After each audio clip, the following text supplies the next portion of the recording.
ছেলেরা তো ডাক্তার দেখাইছি না, পয়সা উড়ি নাই, কিটা দেখাই। ভয়াবহ এক বিরল রোগ টিউমার, যা গিলে খাচ্ছে একই পরিবারের মা ও ছেলেকে। দিন দিন এটা আগে ছোট আছি, দিন দিন বড় হয়েছে। একদিকে দারিদ্র্যের কষাঘাত, অন্যদিকে মরণ ব্যাধির থাবা, সব মিলিয়ে নিভে যাচ্ছে মা ছেলের বাঁচার আলো। জরাজীর্ণ এক কুঁড়ে ঘরে বাস করেন কাজল মিয়া ও তার মা সাহানা খাতুন। অভাব, কষ্ট আর মৃত্যু ভয়ের মাঝেই কেটে যাচ্ছে তাদের প্রতিটি দিন। আমি আগে 2 সপ্তাহ দেখতে পারতাম, আমি 1 সপ্তাহ ঘুরি।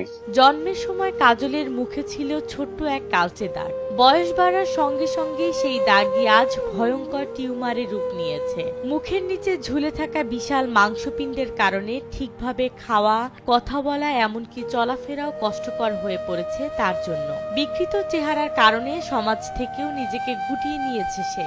আমার জন্ম দেখতে ছোটবেলা একটা আরো ডাক ছিল, এই ডাকটা কেমন অবস্থা অবস্থা বড় হইতে আপনার খাইতেও সমস্যা হওয়া, ঘুমাইতেও সমস্যা হওয়া, কথা বলতেও সমস্যা হওয়া, রাস্তাটা বাড়িতে ফোলা ফানো ধরা।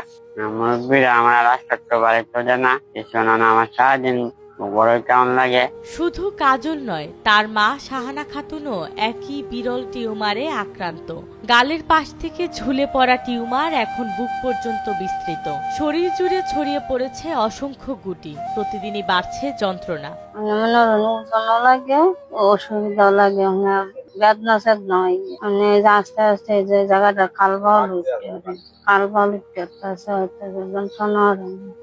কাম কাজ আগে কাম কাজ জায়গাতে আছে, কাম কাজ নয়া কাম করতে ওজন বেশি লাগে, কষ্ট লাগে। নিজে অসুস্থ হয়েও সন্তানকে বাঁচাতে সরকারের কাছে সহায়তার আকুল আবেদন জানিয়েছেন সাহানা খাতুন। চিকিৎসার ব্যয়ভার বহন করা তাদের পক্ষে অসম্ভব। আল্লাহ আমার হত্যার একটু সাহায্য হইতে একটু ভালো হয়ে যেত, আমার হত্যার সাহায্য জীবন তো গেছে।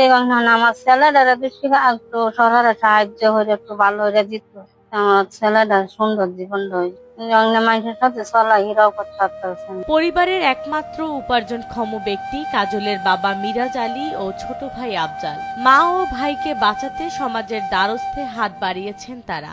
এই অভাবের সংসার, তখন টাকা পয়সাও নাই, চিকিৎসা টুকটাকে এই কিছু করছিল, তার অনুযায়ী হইছে না, চিকিৎসা হইছে না। তখন আস্তে আস্তে বড় হয়েছে আর এইগুলা বাড়ছে, সামর্থ্য না থাকার কারণে ওইগুলা পারে গেছে। হ্যাঁ, পরে এভাবে দিন চলতেছে আর এখন অসুবিধার মধ্যে পড়ে গেছে। খাইতে পারতেছে না ভালো করে, চলতে পারতেছে না ভালো করে। চিকিৎসা নিতেন তাহলে